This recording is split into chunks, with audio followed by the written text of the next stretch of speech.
Here you are, John, and your diamond-studded diamond-studded badge holding time. It's John Bonham over the top!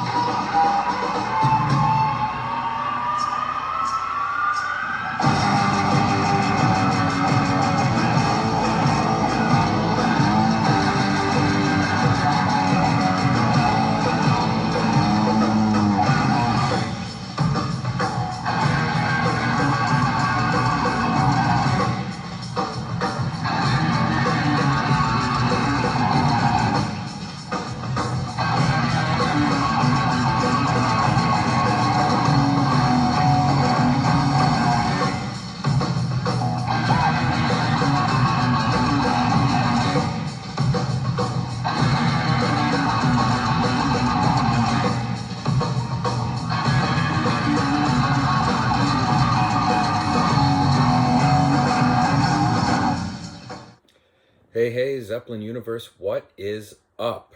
Welcome to episode 3 of Over the Top with Chris, and I am your host, Chris. And I am very happy and very pleased to bring you a very special bootleg show today. One that has pretty much everything you could expect in a Led Zeppelin show. The length, the complete show, it's a show from the very start to the very finish. I've got it in many different formats, obviously formats that you'll get, the link that I'll share today from our friend from Led Zeppelin Boots. It's continuous, some breaks, but you've got the perks of a complete Zeppelin show. And the show Listen to This, Eddie is one of the more famous shows that is out there, and it's famous for a lot of reasons.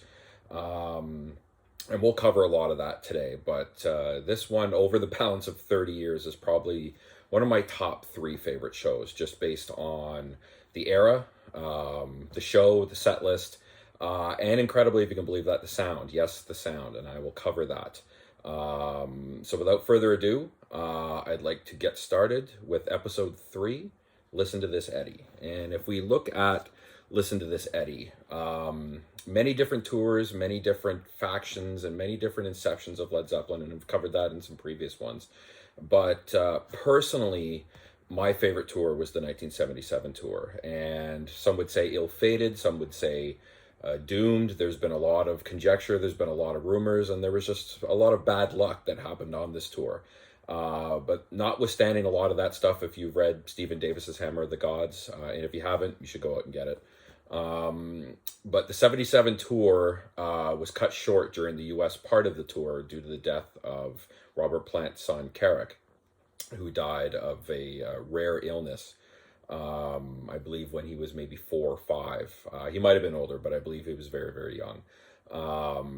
But the 77 tour, in my opinion, and I've got many different bootlegs, and I have a lot of sourced concerts from that one, and there's lots of very famous ones that are out there. Destroyer is probably the most popular 77 show, but I believe Listen to This, Eddie eclipses that as far as many different aspects, or say check marks. But my opinion, the 77 tour, Zeppelin was never heavier, they were never louder, they were, in their peak, almost maybe at the end of their prime or of their powers. 3 years before the end, the tragic death of John Bonham, and 3 years before the end of the last tour. But the 77 tour really gave everyone an up-close and loud, in-your-face look at Led Zeppelin. I don't think the amplifiers were louder. I don't think Page was better. I don't think Bonham was louder or better. And Jonesy definitely delivered, not only having switched basses. I mean, something as silly as switching basses. Yes, being a musician, switching basses makes a big difference. And Jonesy was heavier, and just everything about them on this tour was raw, in your face, and just pure, unadulterated 3.5 hours of Led Zeppelin kicking your ass. So when we get back to Listen to This, Eddie, you're looking at a complete show. And from start to finish, they're feeling it. It's not to say that Led Zeppelin wasn't feeling it on most nights. They were, but I've listened to hundreds and hundreds of bootleg shows, and there's many out there. And some shows, they're just not on it. They're not feeling it. There's lots of mistakes. There's just sound errors. And even in the show, there is a few different things that happen. I'll cover in a bit when we go through some of the favorite songs to really pinpoint. But this show, from start to finish, they're feeling it and they're on it. And there's just an energy from the stage, from what they're actually playing, from all the songs, from the very first notes, from, you know, the show opener, The Song Remains the Same, to the closer, Whole Lot of Love / Rock and Roll. They are on top of it and they are feeling it. And I think one of the biggest things that spills into this is the crowd noise. Now, when we're looking at the recording quality, this is one of those recorded in the crowds. And so you do pick up some crowd noise, you do pick up some audibles, you do pick up some people talking. And cheers to the guys who recorded this, you know, in 1977. There's some fairly funny repartee and things that get picked up. Some talk about passing beers back and forth. Somebody in the group or in the crowd is absolutely enamored with Heartbreaker and keeps screaming throughout the whole show to play Heartbreaker. And I won't spoil it. I'll spoil it for you. They do play Heartbreaker and this guy loses his mind. But most crowdsourced shows or crowd recorded shows can be a myriad of them. I've got shows from the very first tour and when they were the New Yardbirds in Stockholm that was recorded in a club, and you can hear glasses clinking and people talking and murmuring in the background. There's shows like the '69 Winterland show that sounds like it was recorded in the washroom, and it probably was. But most crowdsourced or crowd recorded shows, the sound is iffy. But Listen to This, Eddie is a phenomenal recording, and there's been many different versions and many different source versions, but every version that I've heard, including the one that I've managed to hang on to, is an incredibly crowdsourced and incredible show as far as the sound quality. So without further ado, I'm going to go through a few of the songs that are here. That's half of what I wanted to tell you about what the show was and what the tour was like. And in my opinion, the 77 tour deserves more credit than it probably got. There are better tours and far more complete tours that are out there. 75, obviously 73. But in my opinion, 77 is one of those tours, albeit very short. I believe only 20 to 30 dates before the tour was canceled. But there were some phenomenal shows that are out there. And in my opinion, Listen to This, Eddie is at the top, if not the top, of the list of the 77 concerts. So if we go through the set list, I mean, if you click the link, when you click the link and when you go through it and listen to it, you know, it's, you know, there's not very many songs, I think less than 20, if you're lucky. And you would think, you know, for most concerts nowadays, man, less than 20 songs, that's a good show. Well, yeah, I guess it is a good show, but they played for 3.5 hours. And there's a lot of main parts in between, but I think the beauty of the way that this crowdsourced recording starts is that you get the early snippets of when the house lights go down and the anticipation of the crowd building. You can hear everybody, not only from the people right in front, but the people all around. You feel that anticipation, and you hear Bonzo get on and cut the drums a little bit, and Page plugging in and cutting in, and you can just feel the anticipation rising through the crowd and the loudness and just, you know, the raucousness of it. And they open with The Song Remains the Same. And you may find this a little strange because, in my opinion, there's so many versions of each song that have been done over the years. But the Listen to This, Eddie bootleg yields probably the best versions of these songs that I'm going to talk to you about, and sort of maybe teach you about, you know, and teach you to you know, find your own best versions. But having listened to Listen to This, Eddie hundreds of times, the show opens with The Song Remains the Same, and it is one of the most, if not the most powerful version of The Song Remains the Same. And it is just the energy and the loud, in your face, just everything just sort of spilling out onto the stage, into the crowd. You know, you can almost feel it coming through whatever source you're going to be listening to the show from. And I still get chills, you know, halfway through. You'll hear people in the crowd, you know, hooting and hollering, and every time I hear it, I get chills coming up the back of my spine, because I just feel the energy, and just the energy coming out of you know, just all four members on stage through the crowd. A couple of songs later, Over the Hills and Far Away. Far Away, the best version of Over the Hills and Far Away I've ever heard.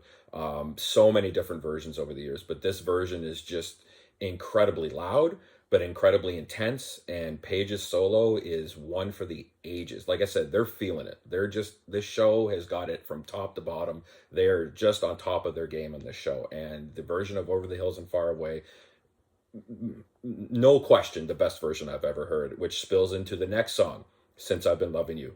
the best version of Since I've Been Loving You I've ever heard. I've even said for years that the one from The Song Remains the Same, the MSG 1973 show, was one of the better versions. There's lots from the 75 tour. There's even ones from the 70-71 tours, when the song was still fairly new, that were really good. But this one here, just a shade under 10 minutes, but Page and Bonham and Plant together, just the vocals. I mean, Plant's range is just incredible on this version, but Page's solo in tune with Bonham's drums, like it's incredible just how loud and how raucous and how raw this version of Since I've Been Loving You is. But hands down, the best version of Since I've Been Loving You you'll ever hear. And it's an incredible, just again, chills. You just get chills when you listen to this. Follow that into No Quarter.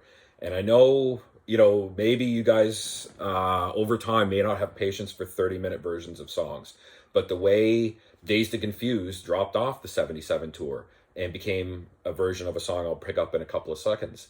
But No Quarter is 30 minutes long. And, we know the long versions from The Song Remains the Same, clocking in at about 16 minutes. And No Quarter, over the years, got longer and longer. And what this became in the 77 tour was, instead of the 75 tour where Jones would just do an elaborate solo, once the guys leave the stage and Jones does his elaborate solo, he actually breaks that into a jazz blues riff, and the guys come back on stage, and Page and Bonham the three of them just end up going through a blues routine where Jimmy rips off, some amazing solos, and Bonzo's fills are just incredible. And that quiets down into the raucous guitar solo that accompanies No Quarter. And Page, again, is just on it. He's flying. The notes are crisp, and it's just, again, one of the better versions of No Quarter. Again, debatably, if not one of the best versions. I still think from the 77 tour, from the Badge Holders concert, which we'll cover further on down the road, I believe is still the best version I've heard of No Quarter, but this is up there. And again, it just goes to the element of the show, just how they're feeling it and the energy. It's just Zeppelin at their top. And if we go into some of the other songs, I could cover every song, but I really want you guys to uncover what your hidden gems and what your feelings would be about this. One of the more humorous parts of the show is the Out on the Tiles / Over the Top, Moby Dick. Bonzo is he's definitely having an issue with the drums. Could be a replaced drum head, or he's just taking his time, as Bonzo was known to do in between songs where they would have to wait for him. So there's some funny back and forth between Robert Plant, the crowd, and Bonzo while they're getting ready. But just another great version of the sort of where Moby Dick went to the Out on the Tiles. Really great, the crowdsourcing, just the sound quality, just a great part of it. But I'm going to close with the guitar solo, Achilles' Last Stand.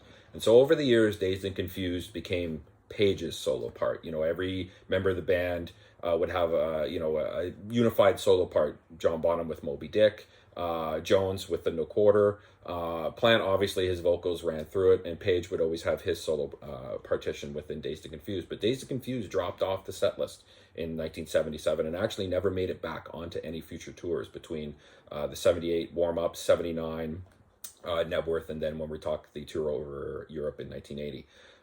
And what it would do is would materialize as a guitar solo, and Page would dazzle the crowd for 10 minutes with different feedbacks and different effects, where he would play God Save the Queen, Star Spangled Banner, and his guitar would render some effects, and they would use some laser strobes, and it was just meant to really be his section to have the solo with. And that would generally flow into some theremin use, where he would use the theremin, obviously from No Quarter and from Whole Lotta Love, and he would use a little bit of that effect and to dazzle the crowd. And then out would come the bow, and he would bow the guitar solos or the bow sections that he would use on his guitar from Dazed and Confused, and that would be sort of the crescendo and uplift to where Achilles' Last Stand. And obviously Achilles' Last Stand was always the standout new song on the tour, because Presence had only come out the year before, but definitely a great way to almost get towards the show closers, which again, I don't want to spoil it for you guys. But those are some of the standout songs. Best version of Song Remains the Same. Best version, hands down, of Over the Hills and Far Away. Best version, hands down, of Since I've Been Loving You. No Quarter is worth the 30 minutes. It won't even feel like 30 minutes. It's an incredible version, but it is so worth hearing it. The Out on the Tiles, John Bonham, Moby Dick solo, and the guitar solo / Achilles' Last Stand are some of the biggest call-outs for the Listen to This Eddie Bootleg complete show. I appreciate all the support that I've been getting. I wanted to add that in at the end. Special thanks to all the people who have given me feedback virtually, people who've given me feedback personally. I really appreciate it. Again, this is just a work in progress, guys. And I really appreciate all the support and all the feedback I've been getting. And there's been lots that's been coming. And so as a bonus, I wanted to say thank you for making this possible. And I thank you all for all the people subscribing and all the people that will share and continue to share the Over the Top with Chris bootleg channel. So as a thank you, tomorrow I'm going to be doing a bonus one, and a bonus episode that will really include something very basic and something that a lot of people haven't seen. But if you haven't seen it, I urge you to go out and see it, because it'd be another great landing spot, much like I said previously with the Fillmore West 69 being a great landing spot and a great introductory place if you've never listened to Zeppelin Bootlegs. Tomorrow I'm going to do a bonus episode. It'll be very short, about the Danish TV 1969 TV special. It's only 4 or 5 songs, I believe. It's a black and white TV. It's everywhere on YouTube, but of course I'll be sharing out Led Zeppelin Bootlegs version, because I appreciate their support from letting me share their links to everything. So stay tuned for a bonus episode, and tomorrow I will unveil some merch. I have the luxury of having some local Vancouver artisans create me some t-shirts with my Over the Top logo, and I have masks, and I also have mugs. So tomorrow, for the bonus episode, as a thank you to all of you who have been supporting me and will continue to support Over the Top with Chris, I want to say thank you, and thank you again for all the support. Please drop some feedback in the comment section, like, share, send out the word, get it out there. And from me to you, I appreciate the support, and I want you to go out and enjoy episode 3. Listen to this, Eddie. You will not be disappointed. Take care, guys.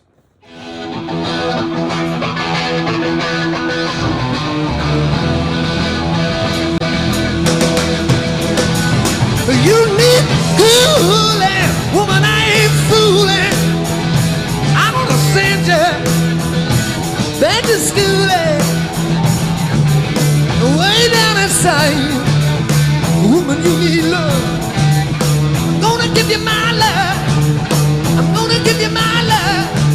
Oh, wanna hold our love. I wanna hold our love.